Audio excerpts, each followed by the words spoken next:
علی شیر خدا نے اپنی زندگی ساری 9 سال کی عمر تھی جب کلمہ پڑھا تھا، 9 سال حضور نے سب گھر والوں کی دعوت پکائی، اور جب سب لوگ آ گئے سارے خاندان والے، تو فرمایا میں اللہ کا نبی ہوں، کون کون میری مدد کرے گا؟ آپ کو بتائیں نا کہ جب مشکل وقت آتا ہے نا، یہ تو تب پتہ چلتا ہے نا ساتھ کون چلتا ہے۔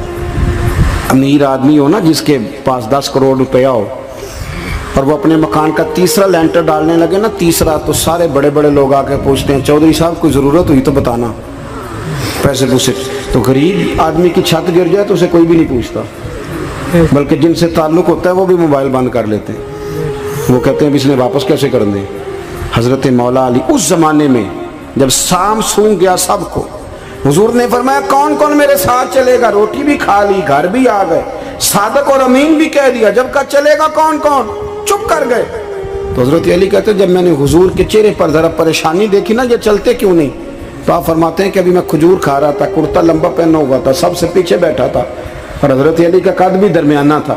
آپ فرماتے ہیں میں اٹھا اور کھجور ابھی میرے منہ میں تھی، جھٹ پٹ میں نے اسی طرح نکال کے جیب میں ڈال، اور میں پنجوں کے بل کھڑا ہو گیا، دونوں بازو کھڑے کر کے کہا حضور یہ نہیں بولتے تو نہ بولیں، انا ناصرو کا یا رسول اللہ، انا حافظو کا یا رسول اللہ، حضور آپ جہاں جہاں کہیں گے علی آپ کا مددگار بنے گا، دین کی مدد کرے گا، اور اگر آپ تک کوئی آئے گا تو علی آپ کی حفاظت کرے گا۔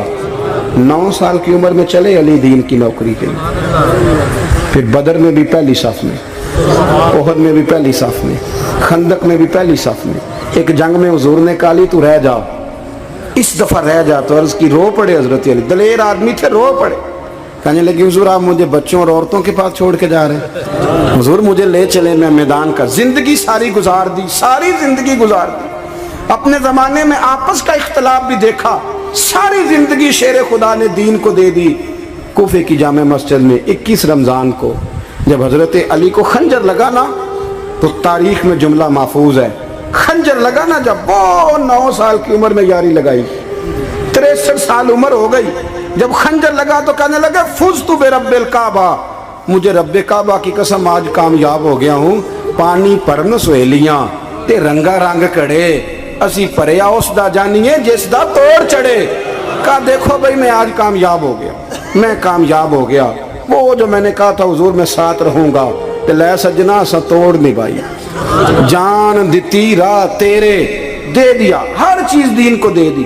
کون سی پراپرٹی چھوڑ کے گئے پیچھے، کون سا نظام بنا کے گئے؟ امام حسن بھی شہید ہوئے، پتہ ہے آپ کو؟ امام حسن کا بھی دن منانا چاہیے کہ نہیں؟ ان کے یوم وصال پہ بھی کوئی جلسہ کر لیا کرو، بڑے ہیں امام حسین سے، جدھر سارا زمانہ چلتا ہے ادھر چل پڑتے ہو۔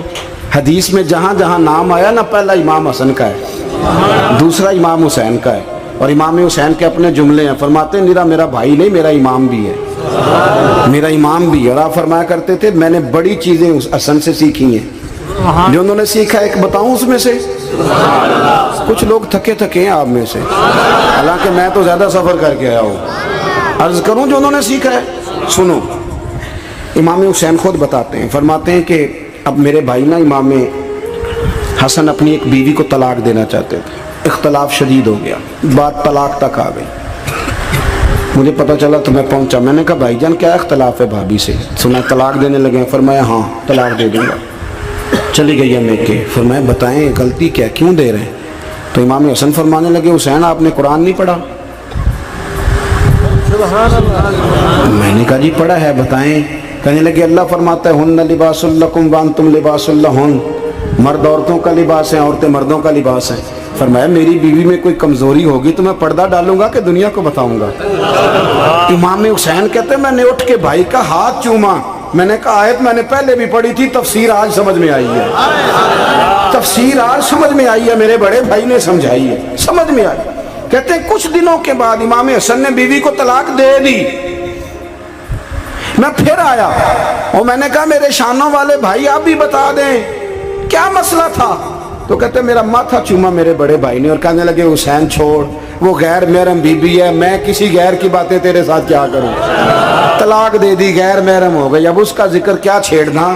کہتے ہیں میں سمجھ گیا، کہ میرا بھائی قرآن کی اس روح کو جانتا ہے جو حسین تک بھی پہنچ رہی ہے۔ بھائیو، امام حسن رضی اللہ تعالیٰ عنہ، آپ کو پتہ ہے یہ کائنات کا وہ عظیم شخص ہے، حسن ابن علی، وہ عظیم ہستی ہے جس نے تاج چھوڑ دیا، تخت چھوڑ دیا، پر نبی پاک کی امت کو جوڑ دیا۔ نبی کریم نے ان کو اپنے ساتھ بٹھا کے کہا تھا، صحیح بخاری میں موجود ہے، کہا یہ میرا بیٹا حسن سید ہے، یا مسلمانوں کی دو جماعتیں لڑیں گی تو یہ صلح کرائے گا۔ حضرت امام حسن نے تخت چھوڑا، تاج چھوڑا، لیکن مسلمانوں کو آپس میں اتنی بڑی قربانی، اتنی بڑی قربانی۔ یہاں تو بھائی چھوٹا سا مسئلہ ہوتا ہے، مسجد میں اچھے بھلے امام صاحب نماز پڑھا رہے ہوتے ہیں، بچے پڑھ رہے ہوتے ہیں، اور مسجد میں تو تقریباً 15-20 چودھری توار مسجد میں ہوتے ہیں۔ تو پنڈ تو نہیں ہیں جی؟ چلو اللہ کا شکر ہے جی، اتنے نہیں تھوڑے نے، چلو اللہ کرے وہ بھی نال ہی رل جان، درویش ہی چنگی چدرا دا کی کرنا ہے۔ تو ویسے میں نے دیکھا ہے تھوڑی سی جو کسی شہر کی بڑی مسجد ہوتی ہے اس میں 15-20 چودھری ہوتے ہیں، اور مولوی صاحب کی مجبوری ہے سب کی مان کے چلنا، دو کی نہ مانے قاری صاحب، دو کی۔ اب وہ یہ نہیں دیکھیں گے کہ دین کا نقصان ہو رہا ہے، مسجد کا مسئلہ ہے، بچوں کا مسئلہ ہے، ان کو تو ذات کا مسئلہ ہے، میری نہیں مانی لیا تھا چھٹی۔ وہ خدا کے بندو، ہم 2 منٹ کے لیے چدراہٹ نہیں چھوڑتے، دین کا نقصان کر دیتے ہیں۔ امام حسن نے پوری حکومت چھوڑ دی، پوری حکومت۔ اتنا بڑا سخی کم آپ کو ملے گا جو سخاوت کرے اور نبی کی امت کو بچائے صلی اللہ ہو۔ یہ بات بیان نہیں ہوتی، اکثر نہیں ہوتی، شاید پورے کربلا میں آپ نے نہ سنی ہو، اللہ ماشاءاللہ۔ اس کو سمجھے امام حسن۔ اور پھر مزے کی بات، امام حسن بھی شہید ہوئے، انہیں زہر دیا گیا، اور جب وہ شدید بیمار ہو گئے نا، زہر اثر کر گیا، تو امام حسین آئے، بڑے پریشان ہوئے، رو پڑے، کہنے لگے بھائی مجھے بتاؤ کس نے زہر دیا؟ تو امام حسن کہنے لگے حسین مجھے شک ہے ایک شخص پر، لیکن شک ہے بھائی، اگر صرف شک ہے تو میں کسی بے گناہ کو بدنام کیسے کر دوں، تمہیں کیسے نام بتا دوں؟ یہ نامعلوم پرچے کراتے نہیں ہم روز ہی نامعلوم پرچے، جس پہ دشمنی ہے اس کا نام لکھا دو، ختم ہو گئی بات۔ امام حسن کی تربیت دیکھو، فرمانے لگے جس پر مجھے شک ہے اس کا نام بتا دوں، تو اگر وہ نہیں تو بے گناہ کا ذکر کیسے کر دوں؟ تو امام حسین فرمانے لگے بھائی جان اگر وہی ہوا تو آپ فرمانے لگے اگر وہی ہوا نا تو حسین پھر بھی تو چھوڑ دے